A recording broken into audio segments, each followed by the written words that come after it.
روز بخیر بیننده عزیز آزادی، برنامه نوید بامدادی است که از استودیوی دوشنبگی رادیوی آزادی تقدیم شما می شود. من مولا رجب یوسفی با تازه ترین خبر و گزارش ها دوام 10 دقیقه دیگر در خدمت شما خواهم بود. امروز 9 ایون است و ساعت در دوشنبه 11. نگاه به سرخط خبرهای روز. حکومت ازبکستان گفت با تاجیکستان بیش از 30 سند امضا میکند.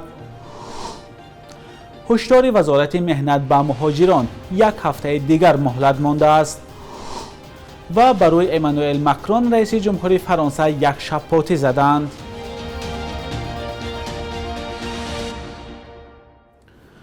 حکومت ازبکستان گفت که در جریان سفر شوکت میرزیویف رئیس جمهوری آن کشور به تاجیکستان امضای بیش از 30 سند در نظر است، ولی از هیچ قرارداد نام نبرد. سامانه رسمی پرزیدنت ازبکستان 8 ایون در اعلامیه رسمی نوشت میرزیویف روزهای 10 و 11 ایون با سفری رسمی به تاجیکستان می آید. به اطلاع منبع، رهبران دو کشور رشد منبعی روابط، همسایه‌داری و شریکی استراتژیکی را بررسی میکنند. جانب تاجیکستان پیشتر درباره سفر شوکت میرزیویف خبر داده جزئیات آن و همچنین امضای سندها را شرح نداده بود. وبسایت رسمی پرزیدنت ازبکستان نوشته است سران دولت‌ها در چهاربینی‌های مشترک فرهنگی در پایتخت تاجیکستان شرکت کرده با نمایندگان جامعه ملاقات می‌کنند و از یک قطار انشاءات صنعتی ولایت سوق دیدن می‌کنند. تاشکند و دوشنبه در زمان حکومت اسلام کریموف رئیس جمهوری سابق ازبکستان روابط خوب نداشتند. مناسبت‌ها بعد به قدرت رسیدن شوکت میرزیویف در سال 2016 هموار شد. مقامات هر دو کشور میگویند سالهای اخیر داد و گرفت افزوده سال گذشته به بیش از 500 میلیون دلار رسیده است. علاوه بر این ازبکستان کشور اولین بود که روز 29 اپریل امسال به مناقشه مرزی در سرحد تاجیکستان و قرقیزستان واکنش کرد. وزارت کارهای خارجه آن کشور از طرف‌های درگیر خواست برای عادی شدن وضع چاره‌های یکجای اندیشند و در نوبت خود وعده داد که می‌تواند برای هر چه زود حل شدن وضع یاری رساند. کارگردان تاجیک لالی صنم اولوغووا با تهیه یک فیلم تصویری تلاش کرده است فاجعه یک خانواده مهاجر تاجیک را نشان بدهد. خانواده که دختر 5 ساله‌شان را در روسیه تجاوز کرده بعداً به قتل رساندند. این فاجعه هویدا است که ماه ایل سال 2018 جامعه تاجیک را تکان داد و سبب بحث جدی در تاجیکستان و روسیه شد.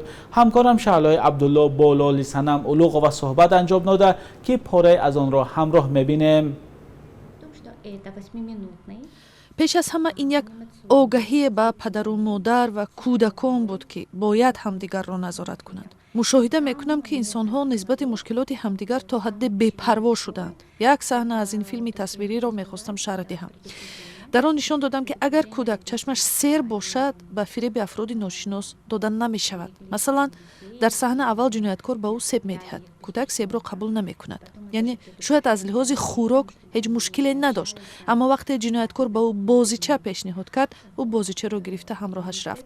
بعدا میخواستم گویم که پدر و مادر با فرزندانشان باید بیشتر صحبت کنند، از احوالشان پرسند. به کودکان این چیز بسیار مهم است. тоже видимый, но может быть не совсем.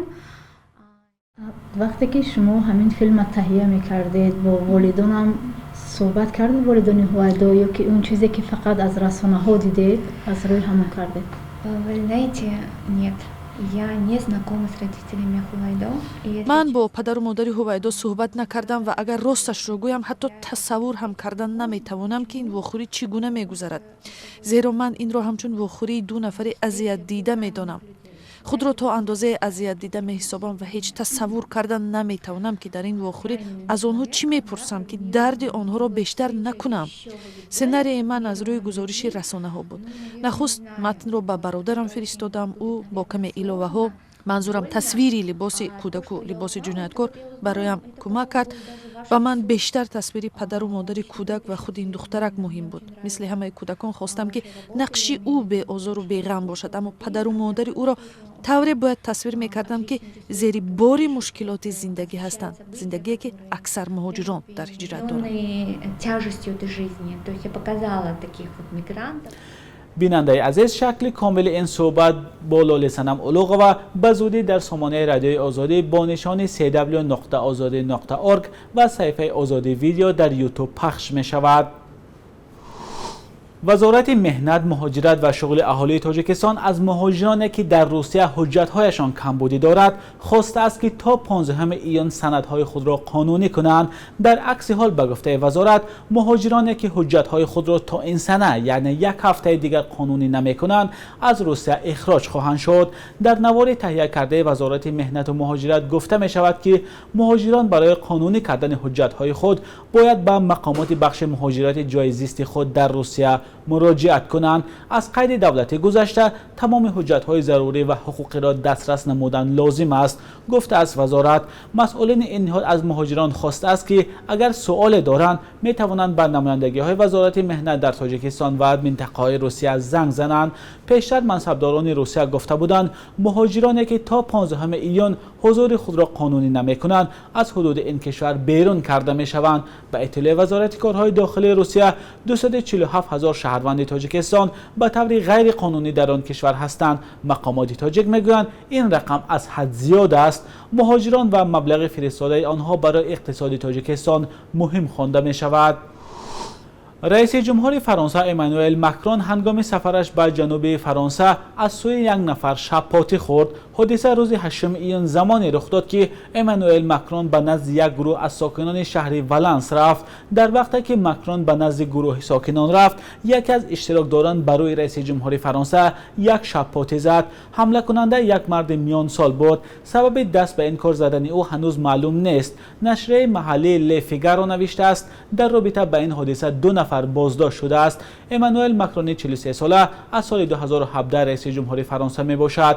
مکرون پیشتر به خاطر اظهارات‌هایش در رابطه با اسلام در بسیار کشورهای مسلمانی انتقاد شده بود.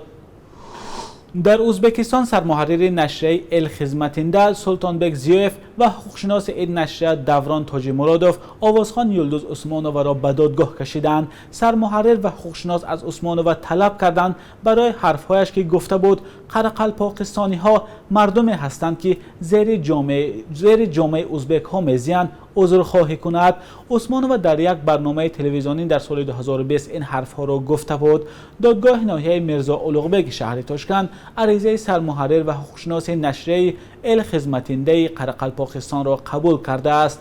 حرفهای عثمانووا در مورد ساکنان قرقلپاکستان آن زمان در شبکه‌های اجتماعی میان کاربران ازبکستانی بحث‌های زیاده را به بار آورده بود. برخی از کاربران شبکه‌های اجتماعی گفتند یلدوز عثمانووا ساکنان قرقلپاکستان را با این حرف‌هایش تحقیر کرده است.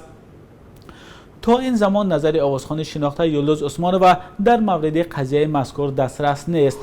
بخش یک روز تاریخ را همکارمان خیرامان بقازاده تقدیمتان میکند که مهمترین تحولات تاریخی در روز 9 ایون را فرا میگیرد.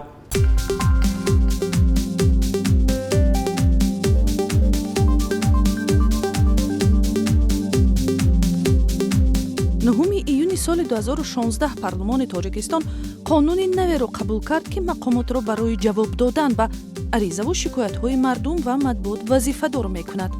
дар сурати беэътиноӣ ба муроҷиати мардум танбеҳ мегиранд. дар ҳоле ки сол то сол посухгӯии мақомот дар пеши ҷомеа камтар шудааст, маълум нест то куҷо ин қонун дар воқеъ иҷро мешавад. 9 июни соли 2015 дар душанбе пушти дарҳои баста мурофиаи додгоҳӣ Саид Маҳдихон Сатторов маъруф ба Шайх Темур шурӯъ шуд. рӯҳоние ки гӯё даъвои пайғамбарӣ кардааст бо иттиҳоми мисли бисёрзаниву тамаъкорӣ муҳокима ва ниҳоят ба 16 соли зиндон маҳкум шуд. ӯ дар синни 72 солагӣ яке аз даҳҳо қурбонии ошӯби зиндони ваҳдат дар соли 2019 шуд. 9 июни соли 2017 дар ноҳияи ҳисор 2 масҷиди маҳаллӣ баста шуд. шаҳраки сохтмончиёни ноҳияи ҳисор ки сокинонаш асосан лӯлитаборони маҳаллӣ ҳастанд гуфтанд ба хусус дар давраи рамазон ибодати дастаҷамъии онҳо мушкил шуд. тасмими мақомоти тоҷикистон ба бастани дари масҷидҳои ғайриқонунӣ ҳамчун поймолшавии озодиҳои динии шаҳрвандон танқид шудааст. بانک ملی تاجیکستان ارزش سامانی را نسبت به اسعار خارجی برای امروز 9 ایون چنین اعلان کرده است.